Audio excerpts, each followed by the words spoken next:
ආයුබෝවන් යාළුවනේ අද මම යන්නේ වෙනස්ම ගමනක්. අපි යමු සුජාත දියණියගේ කාලෙට.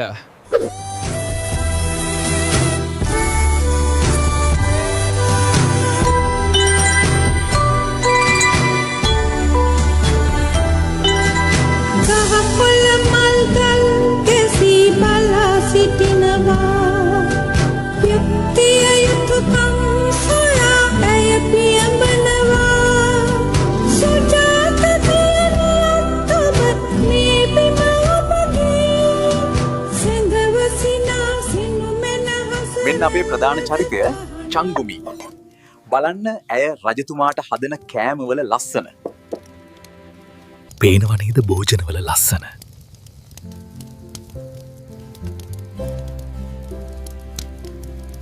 මේ කෑම නම් පුදුම රසයි යාළුවනේ.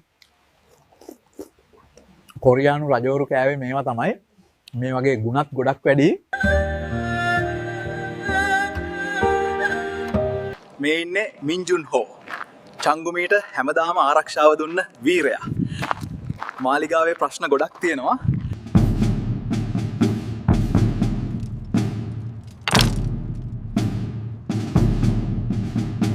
මාලිගාවේ හැමෝම හොඳ අය නෙවෙයි යාළුවනේ.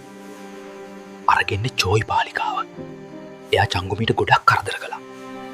බලන්න මේ රාජකීය භෝජන සංග්‍රහය. රජමාලිගාවේ උත්සවයක් තියෙන දවසට කෑමචාති ගොඩක් තියෙනවා. දැන් චංගුමි රාජකීය වෛද්‍යවරියක්. මේ තියෙන්නේ රජතුමාට හදන විශේෂ ඔසු. බලන්න ඇය කොච්චර දක්ෂද කියලා. මේ ඔසු හොයාගන්න ඇය ගොඩක් මහන්සි වුණා.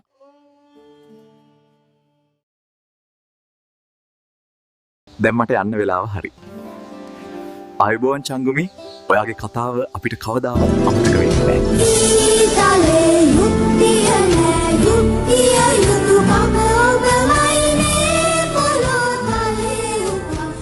ඔන්න ඕකයි සුජාත දියණිය කතාවේ ඇත්තම තැන. මගේ මේ වීඩියෝ එකට ලයික් කරලා සබ්ස්ක්‍රයිබ් කරන්න. ඊළඟ වීඩියෝ එකෙන් හමු වෙමු.